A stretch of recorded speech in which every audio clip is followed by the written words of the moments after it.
Hey there, welcome back to another video. This time around, it is a review, and in all honesty, definitely more of a rant, on the 2014 sequel, The Woman in Black 2, Angel of Death. Now, this is one of those sequels that's the epitome of forgettable.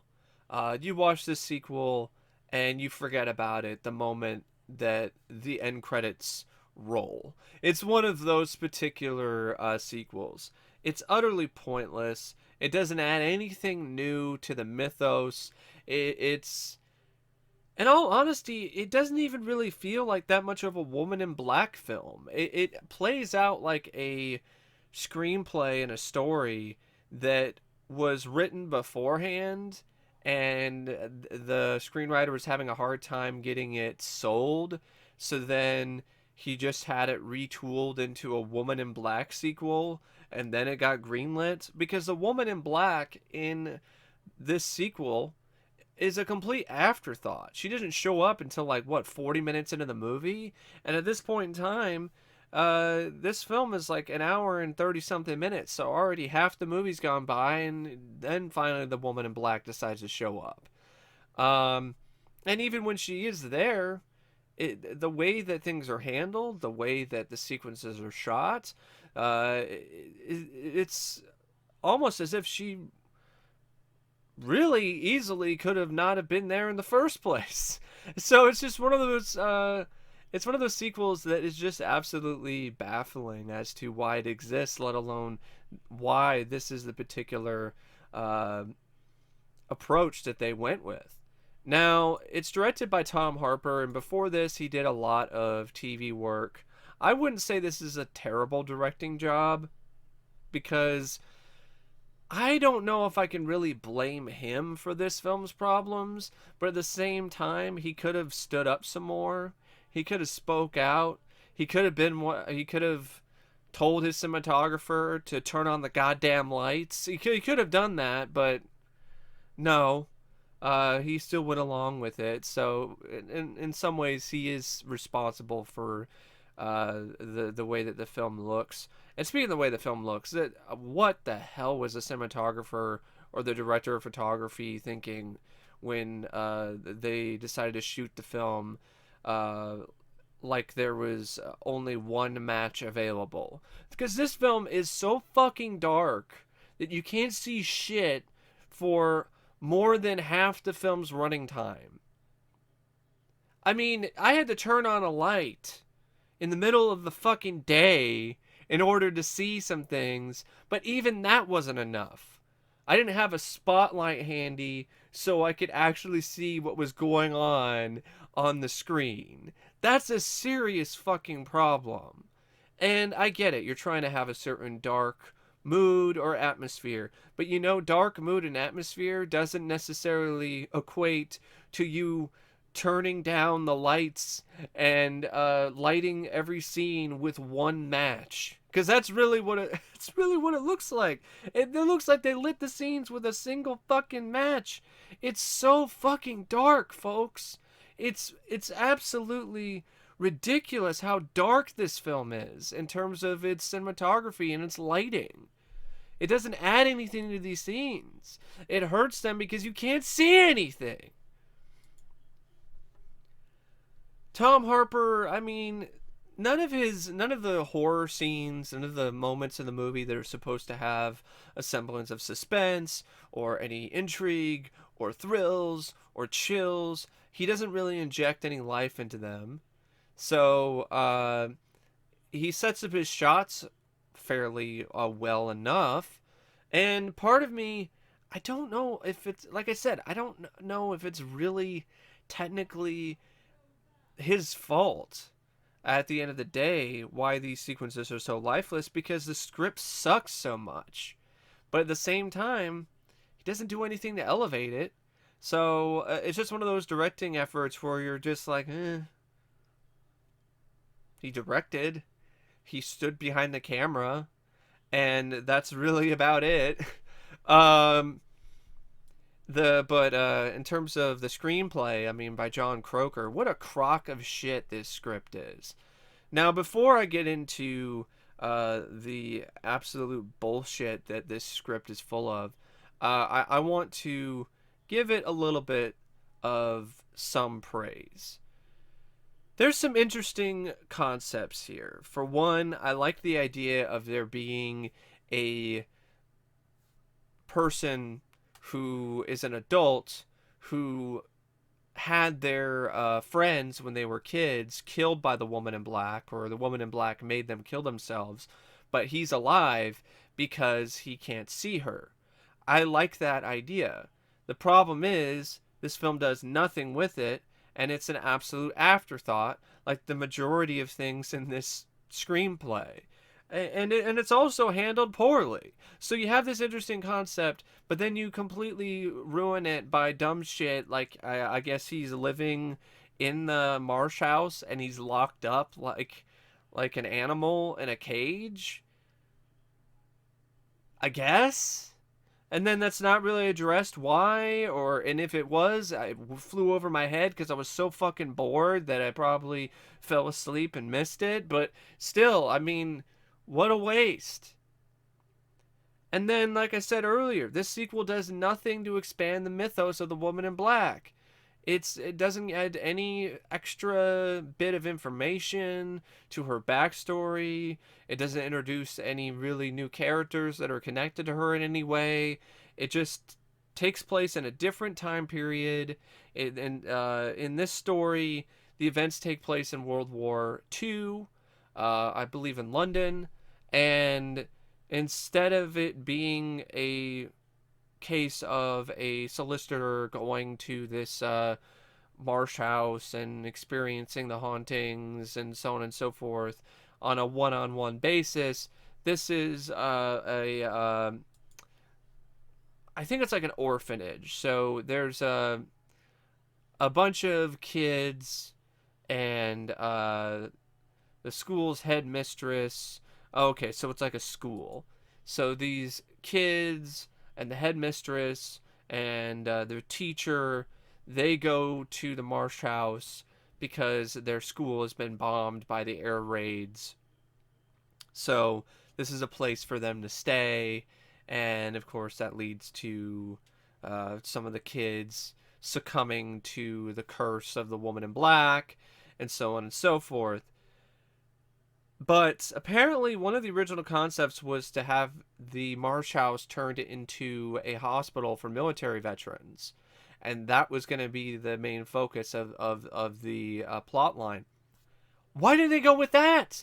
That's a much better and a much more interesting and potentially compelling story than some teacher and her headmistress take some kids to the Marsh House, and you got the cliched bullying going around with this one kid who's shy and doesn't talk except through messages he writes on a piece of paper because of a traumatic event that happened in his life.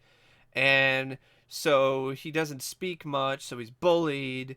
And you have that cliched stuff going on. And then, of course, the kid, because he's silent, he's a silent type, he's more susceptible to the spirit or whatever, and the spirit wants the kid, and so on and so forth, and whatever the hell. And the first kid to die is the bully, which is predictable. Then there's another kid that dies where I guess she puts on a gas mask and walks into an air raid. But you can't see shit, so I don't know how she died. I just have to. I honestly am going off of Wikipedia because I could not see a fucking thing. She puts on the fucking gas mask and then walks into pitch black darkness, and then I'm like, okay, I guess she walked into a black hole. And then I think maybe there's a couple other people who might have gotten killed, but not really much.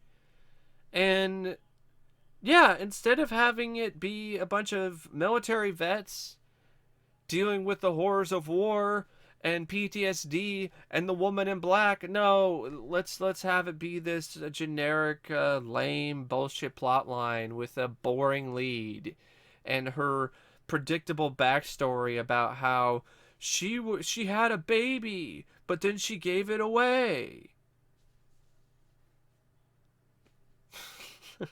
I'm supposed to care? Why? Why am I supposed to give a shit, movie? So yeah, the screenplay by John Croker is a crock of shit. Like there's even a sequence in this where it's revealed that this character of Harry Bernstow, who is essentially just a love interest for the main character Eve, he's been overseeing an airfield that's fake. It's a fake airfield, and that's the twist. He is just overseeing a fake airfield, and it's like, wow, whoop de fucking do. I mean, you could say, oh, maybe that's kind of something different, but they don't do much with it, so it doesn't really matter at the end of the day. I don't mind the setting of having it take place in World War II London, but it's just handled in such a boring, trite, and just tiresome fashion that it adds nothing. Adds nothing to the overall mood or atmosphere. And speaking of mood and atmosphere, you barely see any because you can't see shit.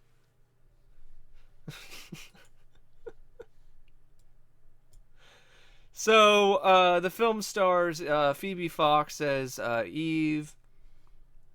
I would say she's one of the few positives that this film has. I thought she did a good job. It's just a shame that her character was boring milk toast. That's really what it is. The character, there's nothing that really draws you to her other than she's a nice gal. Cool. Is there anything else about her that I can connect with? No? All right. It's just one of those things where it just was a very boring lead for a very boring movie. Jeremy Irvine as Harry, I thought his performance was uneven. There were some moments where I thought he did okay, but there was other moments where I thought he was trying too hard and failing miserably. Helen McCory as Jean Hogg, the head mistress. She does a good job playing a stone cold bitch, but that's really all the character is for the most part. Adrian Rawlins, who was in the 1989 television adaptation of The Woman in Black, he plays Dr. Rhodes. But this character is not in the film that much, and this character is honestly pretty forgettable. I don't even remember what Dr. Rhodes did, or even what his character was, or even what the point of his character was. You know, what was he? Why was he there? I don't even remember any of that. So the Woman in Black is played by Leanne Best this time instead of Liz White. Might as well not have had anyone play the Woman in Black because, first off, the film is shot in pitch black darkness for the majority of the running time, so when the woman in black does show up, you don't fucking see her.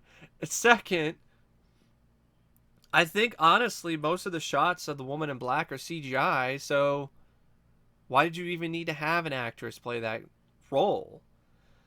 Also, speaking of the Woman in Black, they copy the same lame and just awful jump scares with the Woman in Black that were used in the previous film, and also when talking about jump scares, this sequel actually did take some of my advice and did not have as much of the same stock music cues, the music stings that accompany the jump scares.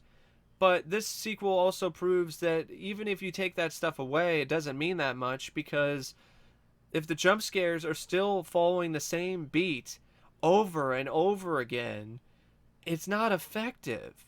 It's not efficient, and it's absolutely maddening, and it's lazy, and it's completely and totally uninspired. I mean, the jump scares in this are just, they really do. They follow the exact same beats. And some of them are the exact same jump scares from the previous film, where the Woman in Black shows up and hangs herself in a room. There's surprise crows. There's stuff where in Nathaniel's room where the automatons or the toys come to life. It's the same fucking shit that you've seen in the previous one. And then you have the new jump scares where people, you know, they show up, they've been off screen for a little bit, and then they show up on screen, but this time they don't have a music sting.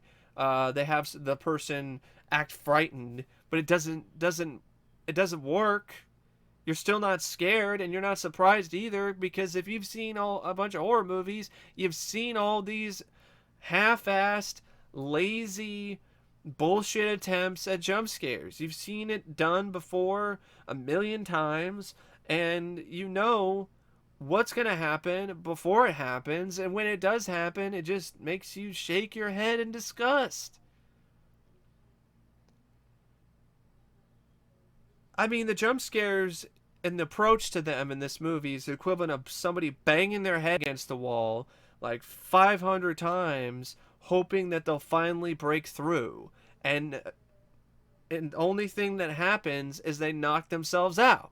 Because that's the most likely scenario. If you keep doing the same thing over and over again, you're not going to break through. You're not going to have a breakthrough moment where, oh, finally it worked. No.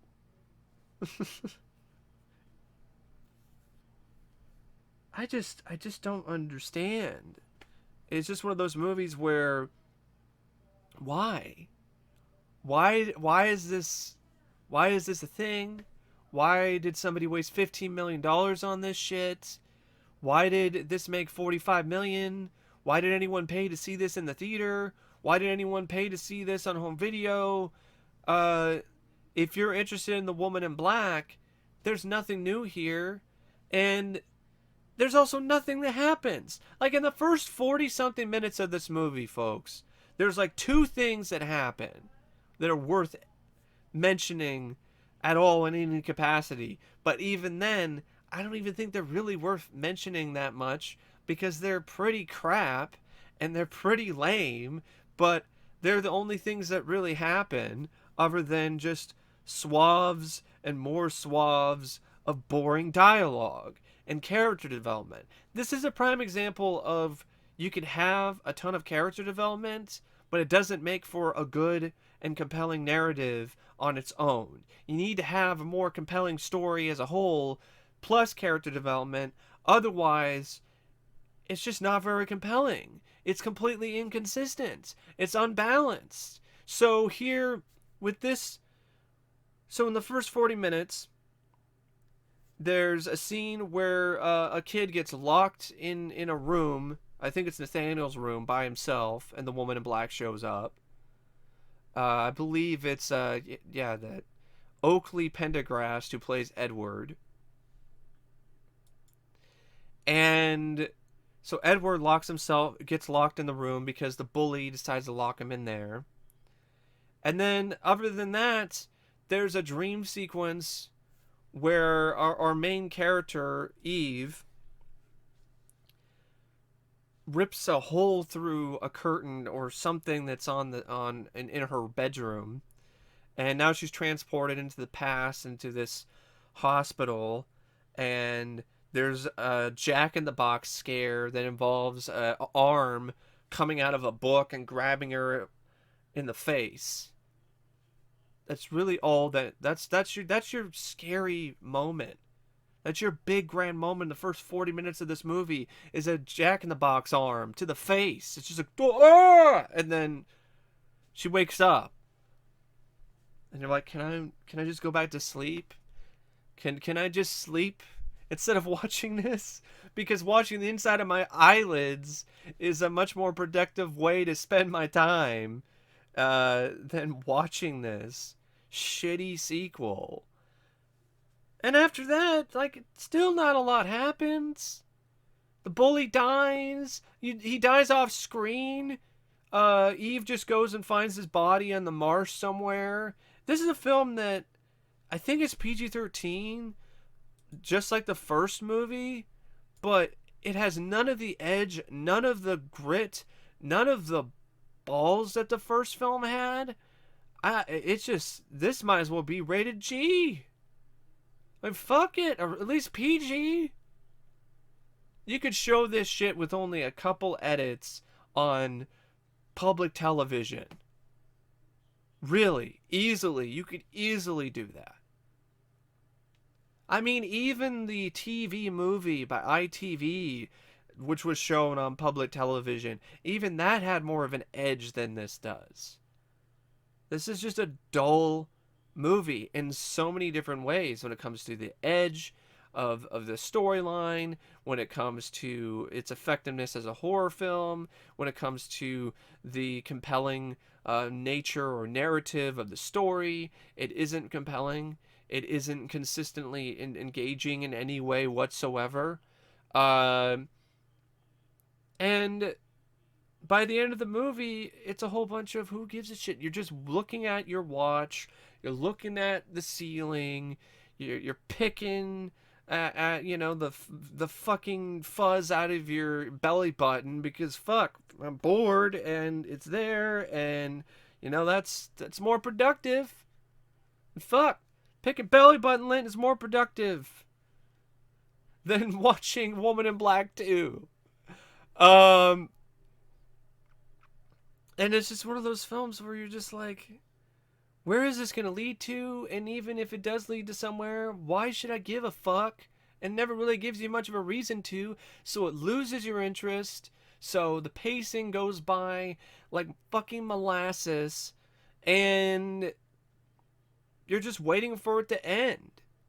And it's too bad because, and there's like I said, there's some interesting concepts with the adult who had friends who were killed by the woman in black, so he knows about her, but she wasn't able to take him because he's blind. There were some some moments in the climax that kind of worked, like where Eve realizes that Edward is being uh, essentially possessed by the woman in black to drown himself in the marsh, and she's been locked in this upstairs bedroom, but then she realizes that there's uh, broken slats in the floor, so she decides to break her foot through the floor so she could fall through the floor and get her way out of that room, and then to get outside.